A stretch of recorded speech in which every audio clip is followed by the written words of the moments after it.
স্বভাব নিয়ে যদি হরি কথা শ্রবণ করতে পারে, তার মানব জন্ম ধন্য হয়ে যাবে এই বিশ্ব চরাচরে।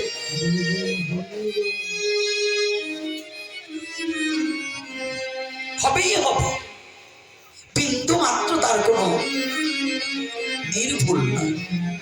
সনাতন ধর্মের এই সাধনা করা প্রয়োজন, এই তত্ত্বগুলো উপলব্ধি করতে হবে। সাধনা করতে হলে কি প্রয়োজন? স্কুল কলেজ ভার্সিটিতে একজন গুরুর প্রয়োজন আছে না? আছে কি না?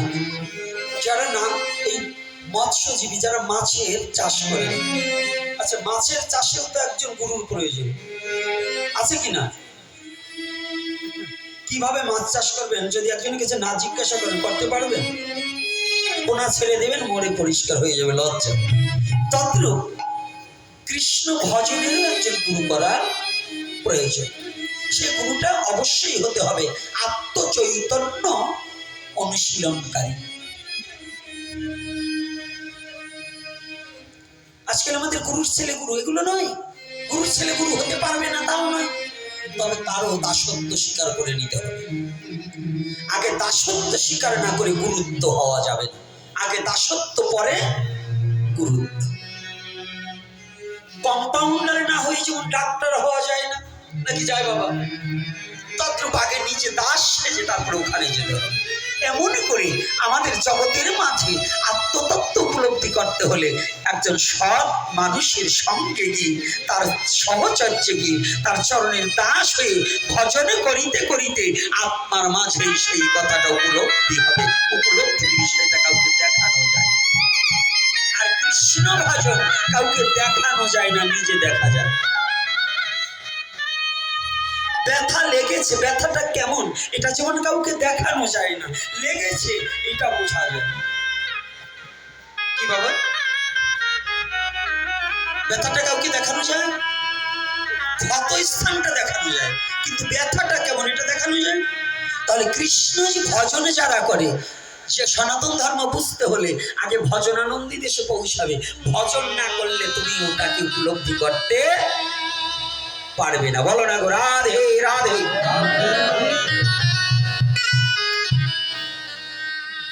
পৃথিবীর মাঝে সনাতন ধর্মে নেই এমন কোন বস্তু নেই। আজকে সনাতন দেখুন কেমন কথাটা বলছে, প্রভু তুমি তো বৌদ্ধ, তুমি একটু ভাবে জগতে জীবের এই ব্যাকুলতা চিত্তে, যাদের অশান্ত চিত্তটা প্রশান্ত করার কিছু মহা ঔষধ দাও। গৌর দয়াময় তো, গৌর হরির মতো এত বড় দয়াময় পৃথিবীতে কেউ নেই, কোনো অবতারে হয়নি। গৌরাঙ্গ মহাপ্রভু মনে মনে চিন্তা করলেন, সনাতন তুমি নিজে কিছু চাইলে না, সারা জীবনে শুধু পরের তরে তুমি বলিদান হলে, তুমি নিজে কিছু চাইলে না। জানেন সবচেয়ে বড় ধর্ম হচ্ছে পরহিত রতহিতা। পরের হিত কার্য সাধিবারে যার জীবনটাকে বলিদান করতে পারে, সেটা হচ্ছে সবচেয়ে বড় সাধন। আজকে যেমন এই যে সনাতনী জাতি আজকে হরিকথা শুনবার জন্য স্বপন গোস্বামীর বাসভবনে এসেছেন, এই সনাতনী ধর্মের প্রতি যখন নির্যাতন এবং নিপীড়ন হবে, তখন এইরকম বসে খালি হরি নামের মালা জপ করলে কাজ হবে না।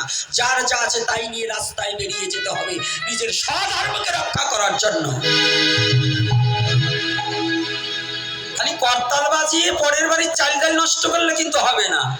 নিজের স্বধর্মকে রক্ষা করার জন্য নিজের জীবনকে বলিদান করার নিমিত্তে রাজপথে দাঁড়িয়ে যেতে হবে। এটা পারবেন তো? রাধে রাধে। আর এগুলো যদি না পারেন তাহলে অযথা সনাতন ধর্মের চাল ডাল নষ্ট করার দরকার নেই। কষ্ট হচ্ছে না আমার কথায়? হ্যাঁ কষ্ট লাগছে, লাগলেও কিছু করবার নেই। যা মহাপ্রভু বলাবে তা বললেই যাও।